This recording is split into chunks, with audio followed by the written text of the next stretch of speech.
Welcome to the Highland Society in downtown Maryborough. We've got a very nice stage, a nice venue. We've got a show tonight, Tina Loves Sam, cover band.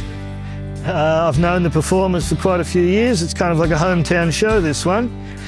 I've got the Yamaha DM3. We've got one here for Foldback. I've got another one set up at the front of house, mixed position. It's a good test for them tonight. It's a 7-piece band, 6 sets of Foldback, so it's not a tiny show. It's a good solid medium show. The DM3, it's just very cute in different ways. It's different to other desks in that it's, well, in some ways very minimal. It's 9 faders, 1 knob and a few buttons. That's less than most things. The touch screen is the dominant operating feature of the desk. It's tiny, 6 kilograms. You can pick it up in one hand. If you go around the back, it's got 16 ins, 8 outs, all on XLRs. It's got 2 built-in effects, stereo effects, nominally a reverb and a delay. You've got 18 different types of effects you can choose from, but only 2 effects, which, compared to some of the ones that I've reviewed, that's not many. However, for 16 channels, that's all I would use anyway, really, unless I was on tour or really mucking around. It starts from 96K sampling, which is the new standard now to my mind. I like it. I've been complaining about digital sound for many years. The higher sampling rates do really smooth out the top end to my ear. It is subtle and it does depend on the other gear. You don't always get to hear the benefit. I've noticed it with recording. But all things being equal, the 96K, it just gives more samples per dot. It makes the maths simpler for doing more exact when doing the processing. But 96K I think is the new standard and I think it's very worthwhile. I actually think that's a good solid standard for live sound. Now, the routing and how you drive it and the workflow is interesting as well. There really is several different ways of doing it, everything on this. So your basic channel layout is normal. You hit select, get to the channel. Each channel, high pass filter, all just comes to hand there. Go that out. EQ is normal. Now there are various ways of operating. The EQ can go up or down. It can change frequency. It responds to swipe gestures very well, actually. I don't use them much, and then you press the button, press the knob, and it changes the function. It's pretty good. And you can do it with your hand. So each input channel has got high pass and that 4-band parametric EQ. Each one's got 2 dynamics, nominally set up as a gate. You don't have to, but as a gate and a compressor. You just touch the edit box and you get full controls. Attack delay, just all in threshold, nice little graphic display, all the normal stuff. It's really just sort of comfortable to use. If you don't know where you are on this desk, which can happen on these things, you just hit the home button and you go back to your channel view of whatever selected channel you're on. I'm not an expert user of these despite using them for a long time. They're slow to sink in. Analog is a lot more comfortable for me after the number of years I've been doing it. This thing's pretty good. It's taken me a while, but it's as easy to learn as any that I've used. If I'm slow groping around on it, it's me rather than the desk. Now, to get to other things like effects, I can touch on the effects box, the knob, then sends that channel to the effects.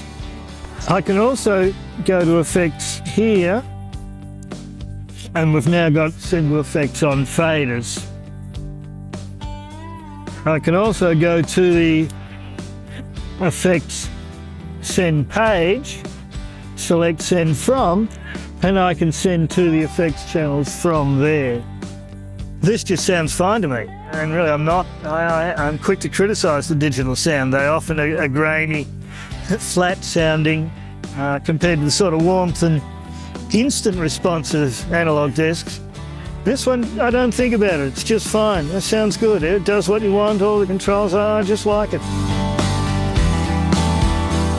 Similarly with the Foldback sends, the desk has 6 outputs, well 8 outputs if you're left and right, and I can access that, well, from the Foldback send page. I got send to, and there's my input channels all ready to be sent. I can touch them and move them, I can touch them and do it on the knob. Ready to be sent to that Foldback send.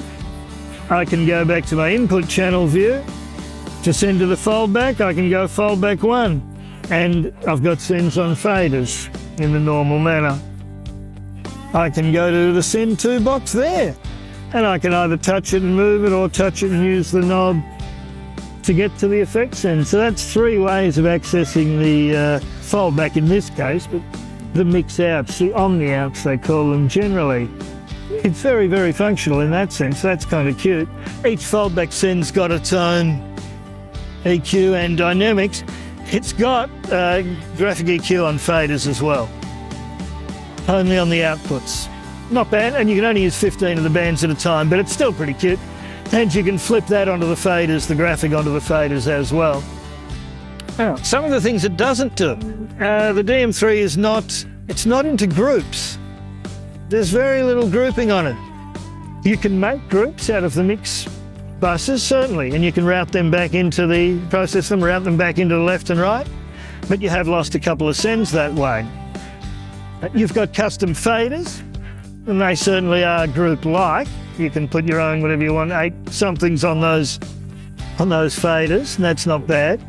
No multiband compressor in there, which is, I don't know, they're kind of standard. That could be on an update, or that's one you can imagine that coming along. I guess that's only software now. That can be updated pretty much at any time. There's no talkback channel, so if you want to talk to stage, you need to use up a channel, I guess, to get to that. Again, not a huge thing. The USB is very convenient. For the USB, you can put it in and you can load show files. Like I'm doing now, it's playing back the background music. Choose tracks, like all of that's just nice to drive and easy to use. You just hit record, goes into record ready. You hit play and it starts recording.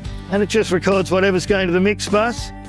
When it stops, you just hit stop. It gives the thing a random name. You can rename it whatever you want, and it's made a nice stereo recording. Pretty good, you don't have to think about it. You can go out the USB-C and connect it to a DAW, and it'll spin out 18 tracks. It's an 18-channel audio interface. And did I mention the price? I guess that's why it is the other part of the irresistible nature of the desk. Here's the retail price. It's just terrific bang for your buck. In terms of digital desks, I think it's a bargain myself. Again, the combination of features, to my ear, put it up with the ones that cost 3 and 4 times the price. And it sort of lifts them up into that league, functionality and sound-wise. Once you start getting up into the sort of 5,000 to 10,000 Australian dollar range, you do get a higher channel count, there's no doubt of that. But the functionality is very similar. I think it'll be bands, duos, small venues as a replacement for an existing analogue board. I'm finding it irresistible myself. I want one.